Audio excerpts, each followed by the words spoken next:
SBDI-MBD dengan judul penggolongan media pembelajaran. Perkembangan ilmu pengetahuan, teknologi, dan seni memberikan dampak pola pada sumber dan media pembelajaran seperti foto, radio, film, video, komputer, dan lain-lain. Pada awalnya hanya dikenal beberapa jenis media sederhana seperti buku bergambar, gambar, bagan, grafik, dan model yang bisa digunakan dalam pembelajaran.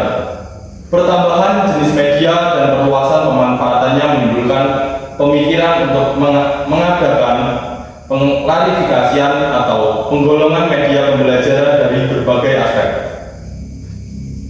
Media berdasarkan persepsi indera ada 3. Yang pertama, media audio. Yang kedua, media visual. Dan yang ketiga, media audio visual.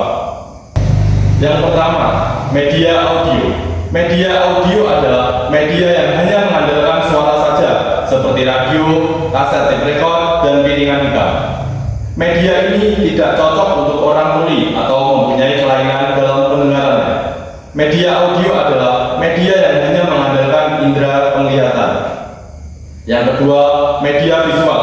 Media visual adalah media yang hanya mengandalkan indera penglihatan. Media visual ini adalah menampakkan gambar diam seperti film strip atau film rangkai, slide atau film bingkai, foto, gambar atau lukisan, cetakan, dan ada pula yang menampilkan gambar atau simbol yang bergerak seperti film, bisu atau kartun. Yang ketiga, media audiovisual. Media audiovisual adalah media yang mempunyai unsur suara dan unsur gambar. Jenis media ini mempunyai kemampuan yang lebih baik karena meliputi kedua jenis media, yang pertama dan yang kedua. Media ini dibagi ke dalam audiovisual diam dan audiovisual gerak. Pembagian lain dari media ini adalah media dari audiovisual murni dan audiovisual tidak murni. Audiovisual murni yaitu baik unsur suara maupun unsur gambar berasal dari satu sumber seperti film dan video kaset. Sedangkan audiovisual tidak murni yaitu unsur suara dan gambarnya berasal dari sumber yang berbeda. Misalnya film bingkai, suara yang unsur gambarnya bersumber dari slide proyektor dan unsur suaranya berasal dari tape record. Contoh lainnya adalah film, suara, dan cetak suara. Media berdasarkan penggunaannya ada 2. Yang pertama, sasaran penggunaannya. Yang kedua, cara penggunaannya.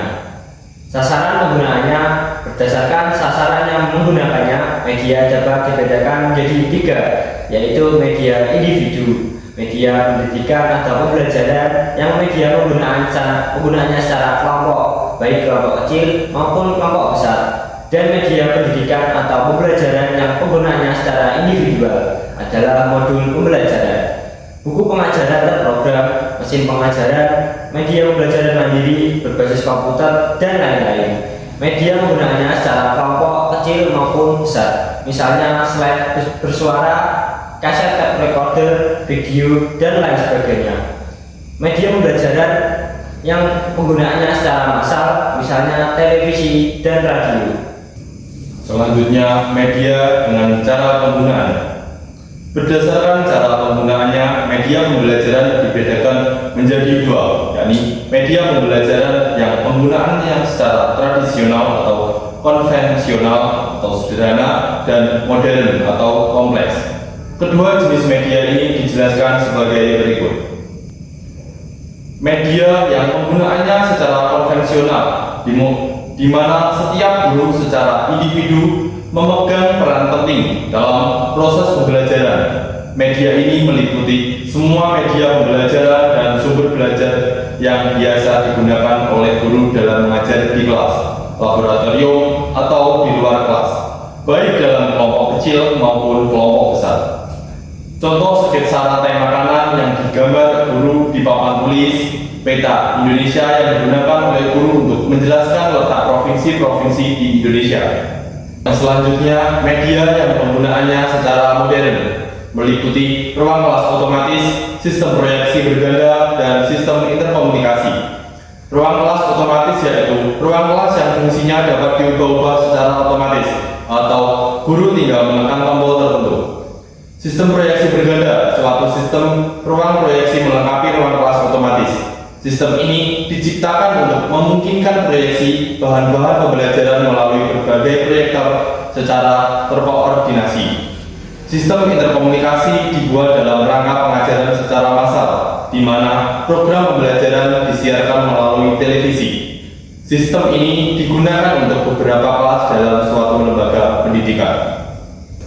Sekian presentasi dari kami. Bila ada salah kata, mohon maaf yang sebesar-besarnya. Wassalamualaikum warahmatullahi wabarakatuh.